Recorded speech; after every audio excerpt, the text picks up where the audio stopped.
Hello friends, his friend आस्ताज again here. तो दोस्तों, आज हम बात करेंगे टॉप 10 रहस्यमय फैक्ट्स के बारे में। ऐसे में आपको रहस्य बताऊंगा जो आपने कभी भी ज़िंदगी में भी नहीं सुना होगा। तो क्या आप रेडी हो? और ये वीडियो को लास्ट तक ज़रूर देखना, क्योंकि ऐसे ऐसे चीज़ें मैं बताने वाला हूँ जो आपको कभी भी पता ही नहीं होगी। तो ये वीडियो एंड तक ज़रूर देखना। और दोस्तों, कि ये किस जगह पे 6 से 8 इंच का इंसानी स्केलेटन मिला था, या फिर आप जब रात को सोते हो तो वो खर्राटे क्यों आते। तो ये ऐसे बेस्ट एवर फैक्ट्स जानने के लिए ये वीडियो को एंड तक ज़रूर देखना। और अगर चैनल पर नए हो तो अभी से सब्सक्राइब करके बाजू वाले घंटे को दबा दो, ताकि जब भी मैं कुछ काम का वीडियो लाऊं तो आपको पता चले कि क्या चीज़ें आपके लिए अच्छी है या फिर क्या चीज़ें आपको जानी चाहिए नहीं जानी चाहिए। तो ये सब्सक्राइब ज़रूर कर देना। और लेट्स स्टार्ट। नंबर 10। दोस्तों, चाइना में मिली हुई एक मम्मी जिसका नाम है लेडी डायस को मरे हुए कम से कम 2000 साल हो गए हैं, बट फिर भी उसकी स्किन अगर आप देखेंगे तो आज भी एकदम सॉफ्ट है और सारे के सारे जो अंग होते वो एक समान काम कर रहे हैं। तो साइंटिस्ट ने जब खोजबीन की तो उनको पता चला कि ये मम्मी को जिस लिक्विड में रखा गया था, यानी कि जिस प्रवाही में हज़ारों सालों से रखा गया था, उसमें कुछ ऐसी चीज़ें हैं जो हमारे इंसानी शरीर को हमेशा जवान की जवान रखती है। तो ये साइंटिस्ट को आज तक पता नहीं चला कि वो हज़ारों सालों की मम्मी को किस लिक्विड में रखा गया था पुराने ज़माने में। नंबर 9। दोस्तों, साइंटिस्ट को सबसे ज़्यादा शौक तब लगा कि जब चाइलिन गोस्ट टाउन में से एक ऐसा स्केलेटन मिला जो हूबहू मानव जैसा दिखता है और उसके हाथ पांव हड्डियाँ सब कुछ इंसान जैसा ही है। बट साइंटिस्ट लोगों को शक हुआ कि ये इतना ज़्यादा छोटा तो कोई मानव हो ही नहीं सकता, यानी कि कोई इंसान तो नहीं हो सकता। इसकी लंबाई कम से कम 6 से 8 इंच तक ही है और कई साइंटिस्ट को लगता है कि वो एक एलियन का बच्चे का कंकाल या फिर कुछ एलियन का चीज़ हो सकता है। ये चीज़ आज तक साइंटिस्ट लोगों के लिए बहुत रहस्यमय सी बात है। तो आपको क्या लगता है कि छोटी सी चीज़ क्या हो सकती है? नंबर 8। 1967 में ऑस्ट्रेलिया ने अपने प्राइम मिनिस्टर को खो दिया। अब वो कैसे हुआ ये मैं बताता हूँ आपको। जब 1967 के ऑस्ट्रेलिया के प्राइम मिनिस्टर हारोल्ड होल्ट के तालाब में जब वो नहाने के लिए गए, तालाब या नदी होगी शायद, वो जब नहाने गए तो कभी वापस आए ही नहीं। उनको खोजने के लिए न जाने ऑस्ट्रेलियन गवर्नमेंट ने करोड़ों रुपए का खर्चा किया, फिर भी वो कहीं भी नहीं मिले। आज तक कोई भी इंसान नहीं जानता कि वो हारोल्ड होल्ट नाम के प्राइम मिनिस्टर का क्या हुआ, और वो अगर तालाब में नहाने गए तो वो कहाँ गायब हो गए। आज तक किसी भी इंसान को ये रहस्य पता ही नहीं चला। नंबर 7। दोस्तों, वॉयनिच नाम की एक बुक है जो 15वीं सदी में लिखी गई थी। दोस्तों, ये 240 पेज की बुक है और आज तक पूरी दुनिया में कोई भी उस बुक को पढ़ नहीं पाया, क्योंकि वो लैंग्वेज कौन सी है किसी को नहीं पता है। और जिन लोगों को पता था और पढ़ने गए तो उनकी अलग अलग एक्सीडेंट में न जाने अनजाने चीज़ों से उनकी मौत हो गई। यानी कि तब से ये बुक को शापित माना जाता है कि जो भी इसको पढ़ने जाता है वो इंसान मर ही जाता है। और ये जो बुक की लैंग्वेज है, यानी कि जो पुराने ज़माने की लैंग्वेज होगी, वो आज तक किसी को नहीं पता चला कि ये बुक कैसे पढ़ी जाती है। इस बुक में अलग अलग चीज़ों के अलग अलग लिखे हैं, जैसे कि कई सारे अलग अलग पिक्चर्स बने हुए, कलाकृतियाँ बनी हुई है। तो आप सोच सकते हो इसी वजह से कि ये बुक इतनी ज़्यादा शापित क्यों हो सकती है। नंबर 6। डेविल्स कैटल नाम की एक ऐसी जगह है, या फिर बोल सकते हो एक ऐसा होल है जो एक नदी के आधे से ज़्यादा पानी को अपने अंदर समा चुका है। दोस्तों, ये होल एक ऐसा चीज़ है जैसे कि ब्लैक होल समझ लो। जो भी चीज़ इसमें जाती है वो कभी वापस ही नहीं आती है। तो कई सालों से रिसर्चर्स और साइंटिस्ट ने वहाँ पे खोजबीन की और उन्होंने पिंग पोंग बॉल से लेके बड़े बड़े पेड़ को भी उस होल के अंदर डाला, और आज तक कोई भी चीज़ वापस नहीं आई। वो कहाँ जाती है, कैसे जाती है, वो पानी कहाँ पे गया, किसी को कुछ भी नहीं पता। तो साइंटिस्ट लोगों को लगा कि ये पृथ्वी पर बना हुआ एक ब्लैक होल है। जैसे कि ब्लैक होल ब्रह्मांड में सब कुछ निगल जाता है, वैसे ही पृथ्वी पर ये एक ब्लैक होल है। नंबर 5। दोस्तों, मिस्टीरियस चीज़ों की बात हो और अगर बर्मुडा ट्रायंगल उसमें शामिल न हो तो ये कैसे हो सकता है।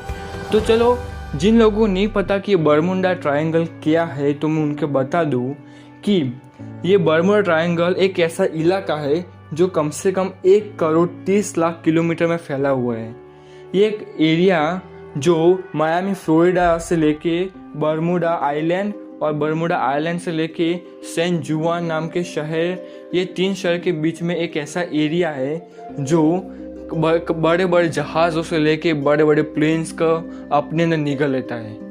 इस बर्मुडा ट्रायंगल के अंदर कम से कम आज तक 50 जितने शिप्स, 100 जितने एरोप्लेन्स और 200 जितने यॉट्स इस बर्मुडा ट्रायंगल में गायब हो चुके हैं। इस बर्मुडा ट्रायंगल की एक ऐसी जगह है जहाँ पे 12 महीने यानी कि साल के 365 दिन वहाँ पे तूफान रहता है और इसी तूफान की चपेट में कई बड़ी बड़ी चीज़ें और यॉट्स चली जाती है और वो कभी भी वापस नहीं आती। साइंटिस्ट लोगों के लिए हमेशा से ये एक ऐसी चीज़ बन चुकी है बर्मुडा ट्रायंगल जो कभी भी सॉल्व ही नहीं होती। साइंटिस्ट लोगों को पता ही नहीं चलता कि ये चीज़ ऐसा तो कैसा बाउंडर है जो सब कुछ गायब कर देता है। तो ये बर्मुडा ट्रायंगल अब तक पूरी दुनिया में सबसे रहस्यमय चीज़ है। नंबर 4, दोस्तों आपने स्टोन एज कई मूवीज़ में देखा होगा, बट आपको पता है कि यूनाइटेड किंगडम का ये सबसे रहस्यमय जगह है। ये जो पत्थर आपको दिख रहे हैं वो कम से कम एक पत्थर 5,000 साल पहले से है और दोस्तों ये एक पत्थर लाखों टन वजनी है। तो कोई इंसान का ऐसे ऊपर रख पाना ये तो नामुमकिन है। आज के मॉडर्न ज़माने भी ये मशीन्स ये इतना बड़ा भारी पत्थर रख नहीं सकती। तो आप सोच सकते हो कि पुराने ज़माने में कैसे हुआ होगा। कई साइंटिस्ट हज़ारों साल से खोज रहे हैं कि ये पत्थर एक दूसरे पे रखा कैसे लोगों ने, या ये इंसानों का काम तो नहीं हो सकता क्योंकि पुराने ज़माने में इतनी ज़्यादा एडवांस टेक्नोलॉजी थी ही नहीं। तो ये इंसानों का काम तो बिल्कुल भी नहीं हो सकता। तो कई दूसरे साइंटिस्ट ये लोग सोचते हैं कि ये एक एलियंस ने किया है, कि एलियंस हमारी धरती पे आए और एलियंस ने ये पत्थर सब रखे क्योंकि एलियंस उस टाइम बहुत ज़्यादा मॉडर्न थे। दोस्तों ये एक ऐसी चीज़ है जो एकदम रहस्यमय है और दुनिया के हर एक साइंटिस्ट अलग अलग बयान देते हैं और हर एक साइंटिस्ट का अलग अलग बयान होता है। इसी वजह से आज तक कभी भी ये रहस्य खुल नहीं पाया कि ये क्यों होता है। नंबर 3, दोस्तों दुनिया की सबसे ठंडी जगह कौन सी है? तो शायद आप लोग बोलेंगे कि एंटार्क्टिका। बट आपको पता है कि एंटार्क्टिका में एक ऐसी जगह है जहाँ पे ब्लड के कलर जैसा प्रवाही बहता है। अब वो असली में कोई ब्लड तो नहीं है, बट वो ब्लड के साथ एक लिक्विड है। तो साइंटिस्ट लोगों ने पता लगा लिया है इस टाइम कि एक ऐसा क्यों होता है। असल में जब बर्फ़ ऊपर से नीचे आती है तो उसमें आयन की मात्रा बहुत ज़्यादा होती है और वो आयन फ्यूज्ड फ्यूजन आइस पे चलता है और इसी वजह से वो बहता है। जब बर्फ़ बहता है यानी कि बर्फ़ पिघलने के बाद जो बहता है तो इसी वजह से वो उसका रंग ब्लड जैसा दिखता है। तो यही मेन रीज़न है कि एंटार्क्टिका में जो ब्लड फॉल्स क्यों बहता है। नंबर 2, दोस्तों अटलांटिक महासागर और पैसिफिक महासागर दो ऐसे महासागर है जिनका पानी कभी भी मिक्स ही नहीं होता। आपने देखा ही होगा कि पानी कोई भी हो वो मिक्स हो जाता है, बट ये दो महासागर का पानी जब मिलता है एक जगह पे तो कभी भी एक दूसरे के अंदर मिक्स नहीं होता। तो ऐसा क्यों होता है? तो चलिए आज मैं आपको बता दूं कि साइंटिस्ट लोगों ने पता लगाया है कि जो अटलांटिक महासागर का जो पानी है वो ज़्यादा डेंसिटी वाला है, यानी कि उसका अटलांटिक महासागर का पानी उसके अंदर जो नमक होता है यानी कि सॉल्ट उसकी मात्रा बहुत ज़्यादा है और इसी वजह से उसकी डेंसिटी ज़्यादा हो जाती है। और पैसिफिक ओशन का जो पानी होता है उसमें सॉल्ट की मात्रा बहुत ज़्यादा कम होती है। तो इसकी वजह से जो डेंसिटी गैप बनता है, तो इसी वजह से दोनों जो महासागर के पानी है, जो दोनों अलग अलग पानी है, वो कभी भी एक दूसरे के अंदर मिक्स नहीं हो पाते हैं। साइंटिस्ट लोगों ने कई बार ट्राई किया कि एक पानी को दूसरे अंदर मिक्स करे, बट ये कभी भी पॉसिबल ही नहीं है। तो दोस्तों आप मुझे बताना कि क्या आप ऐसी जगह पे जाके ट्राई करना चाहोगे या नहीं। प्लीज़ मुझे कमेंट सेक्शन में ज़रूर बताना, क्योंकि मुझे बहुत ज़्यादा अच्छा लगता है आपकी कमेंट्स पढ़ने में और मैं सभी लोगों का रिप्लाई देता ही हूँ। नंबर 1, दोस्तों हम जब रात को सोते तो खर्राटे क्यों आते हैं? तो दोस्तों वो इस वजह से, यानी कि उसकी दो वजह हो सकती है, एक तो क्लॉग्ड अप या फिर दूसरा सर्दी की वजह से जो बहता हुआ नाक।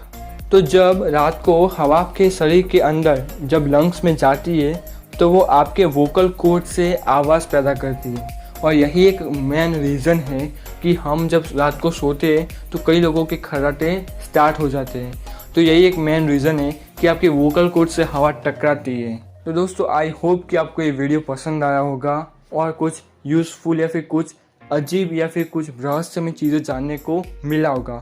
और अगर जानने को मिला है तो प्लीज़ बाजू वाले सब्सक्राइब को बटन को दबा दो, लाइक कर दो, और बाजू वाले सब्सक्राइब के बाजू में एक घंटा दिखेगा आपको, वो भी दबा दो, ताकि जब भी मैं आपके लिए काम की चीज़ें लाऊँ जो आपके लिए बहुत ज़्यादा यूज़फुल है या फिर आपको जाननी चाहिए, ऐसी रहस्यमय चीज़ें और हमेशा मैं लाता ही रहूँगा दोस्तों।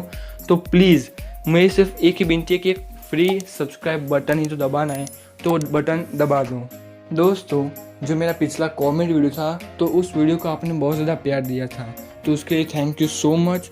और अगर आपको ऐसे ही नेक्स्ट कॉमेडी वीडियोस चाहिए तो दोस्तों हम 1000 सब्सक्राइबर के बहुत ज़्यादा नज़दीक हैं, तो जितनी जल्दी हो सके आप 1000 सब्सक्राइबर मेरा कंप्लीट करवा दीजिए, मुझे सपोर्ट कीजिए, अपने दोस्तों के साथ शेयर कीजिए कि वो सब्सक्राइब करें, उनको भी कहिए कि अगर क्यूरियोसिटी है तो ये वीडियो को देखो, बहुत ज़्यादा अच्छे वीडियोज़ हैं। तो दोस्तों जैसे मेरे 1000 सब्सक्राइबर हो जाएंगे तो मैं आपके लिए 2 नई सीरीज़ लाऊंगा, जिसमें एक सीरीज़ में आपको मैं कॉमेडी वीडियोस दूंगा और दूसरी सीरीज़ है वो मैं बाद में बताने वाला हूँ, अभी नहीं बट बाद में बताने वाला हूँ। जो ये दोनों सीरीज़ में आपको बहुत ज़्यादा मज़ा आएगा, तो जितनी जल्दी हो सके अपने दोस्तों के साथ शेयर कीजिए और सब्सक्राइब करवाइए। तो मैं मिलता हूँ आपको नेक्स्ट वीडियो में, तब तक you have a great day, good bye, सायोनारा, बाय।